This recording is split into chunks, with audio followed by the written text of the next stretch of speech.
Right, we're now on to step 12, the last step of the 12 steps. So, having had a spiritual awakening as the result of these steps, we try to carry this message to alcoholics and addicts and to practice these principles in all our affairs. So, having had a spiritual awakening. And what is a spiritual awakening? Well, to me, a spiritual awakening is self-awareness. That's it, really. A knowing. And just a knowing that everything will be okay, and knowing that I'm being looked about by whatever, whoever, higher power, guardian angel, universe, vortex, you name it. And it's just that it's a feeling more than a thought. It's a kind of warm sensation that I kind of get inside me. And yeah, even when I'm having a bad day, yes, we all get bad days, but it does come back. And it's just, to say that, look, whatever's going on for you, however you're getting on, things are going to be kind of okay. How will I think, feel, and behave? Well, you definitely won't think, feel, and behave the way you were whenever you were still drinking and using and gambling. It'll be different now. Your thinking process hopefully will have changed by the time you get to step 12. By doing the other steps, you'll have a lot more self-awareness and know, what works, what doesn't work, what's right, and what's not right for you. Feelings as well, feelings go along with the thoughts, and you will feel better in yourself, and not only physically, but emotionally and spiritually. You'll feel more alive. And the further you go down this process, the more alive you will feel. And then your behavior, as it says, your behavior will be different, completely different. You won't be the same old behavior as before. You'll be doing things more proactively and productively. And what will my life be like when I have an awakening? Well, it's happening all the time. As to say, a spiritual awakening is not like someone turning on a light bulb and bang, there you go, you've been awakened. It's a process, it's a progression. And from the day you stop, drinking, drugging, and gambling, the day you start recovery or get into recovery from way back in step one, that awakening has begun, and it just grows. And so there's no, as I say, suddenly just like big magic wand on the head. It's a progression. So you might not notice it at the time, but people do notice it over time, and you will notice it over time too. Right, as the result of these steps, now as I say, these steps are proven over time, but again, things change over time, different models and different things come up. When these were written, there was, nobody really did meditate in those days, it wasn't heard of. Things like mindfulness weren't heard of. Different therapies like CBT or NLP weren't heard of. They were there in concept, but they weren't being practiced. So a lot of different things can work towards it. It's not as a result of these steps, but these steps are very, very similar to the law of attraction, and they are very much based on the same concept. So they really are the same, one and the same, just named differently.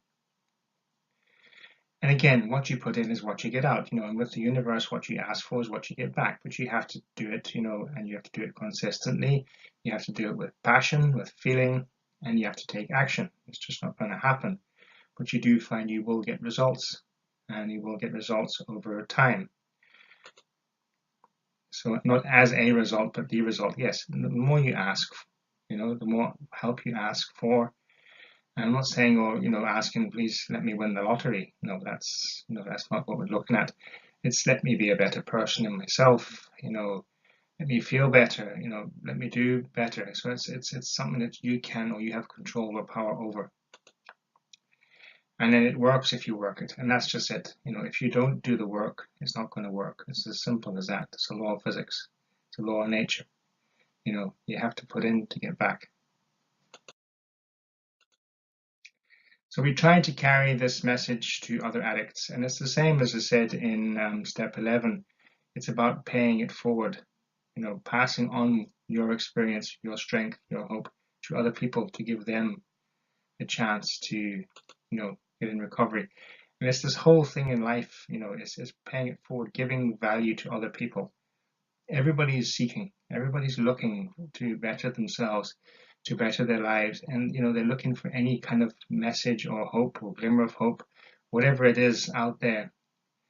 So you might say a lot of things, and people might pick that up as your opinion, but one or two words that you might say might resonate with someone, and they go away with that, and that's enough. And like for all of us, if we pick up one or two, say, words from a sentence from different people, we can make our own message. We can focus on that and go with that. Again, we don't have to go exactly with what everybody else says we should do, but take what you need and then kind of leave the rest behind.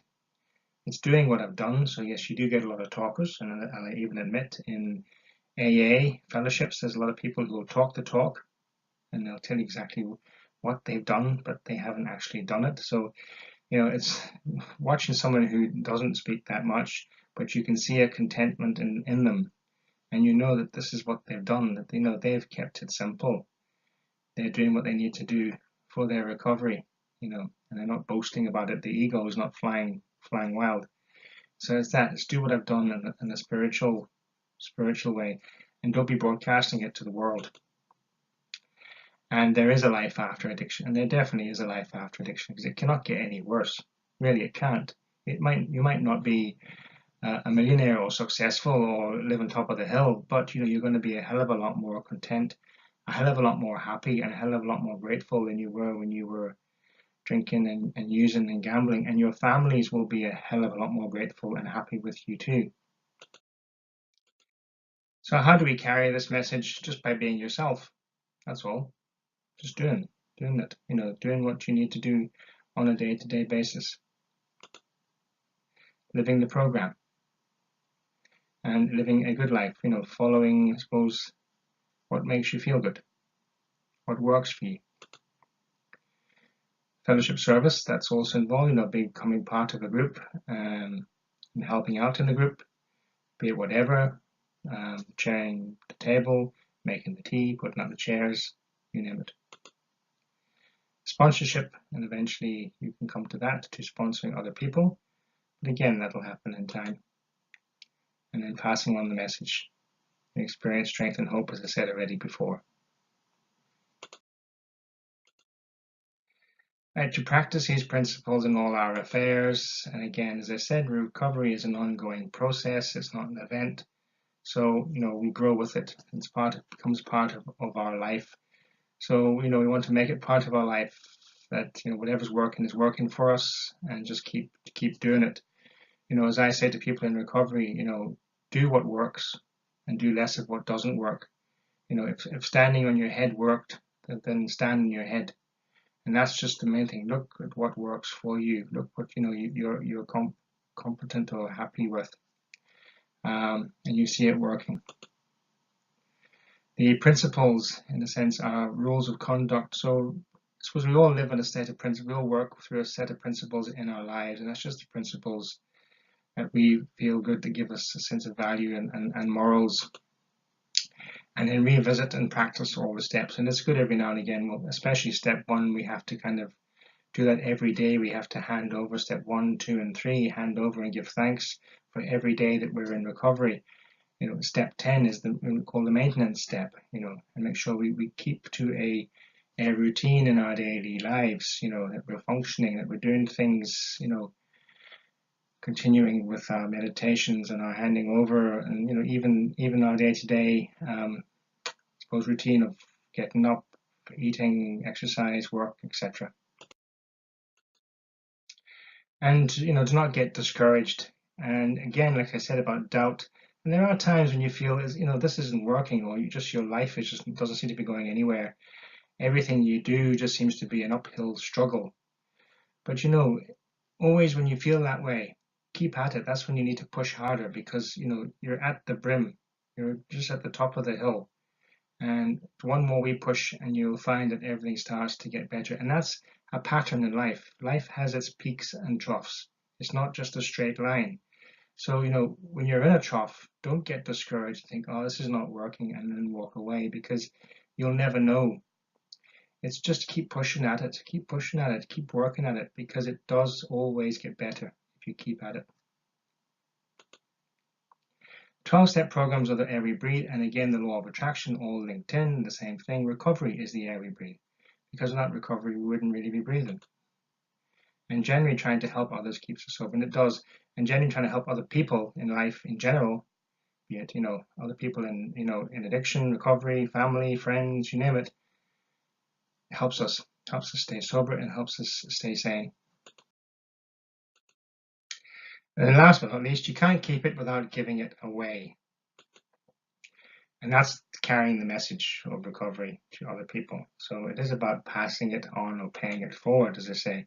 And that is the spirit of recovery. It's the spirit of AA and AGA and other fellowship groups. And it's in helping others that we receive. If you go back to St. Francis's prayer, it states there, it's in giving that we receive. And it is very true, because the more you give, the more you're going to get back. And I know a lot of people struggle with that one. I struggled with that for a long time, thinking, I can't afford to give anything. I've got nothing to give. So what am I going to get back? So I've got nothing to give.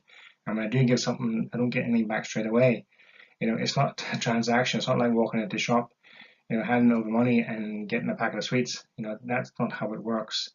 What you give to one person, you might not get back from that person, but further down the line, you might get back from somebody else. So it's not a straightforward thing. But when you do help, you do receive help too. Right, well, that's the end of the 12 steps. And just thanks for watching. I'll continue doing other kinds of talks on different subjects. If there's anything that anybody wants me to do a talk on, please drop me a line and I'll be more than happy to continue with it. All right, well, thanks for your time. Thanks for watching, and take care. God bless.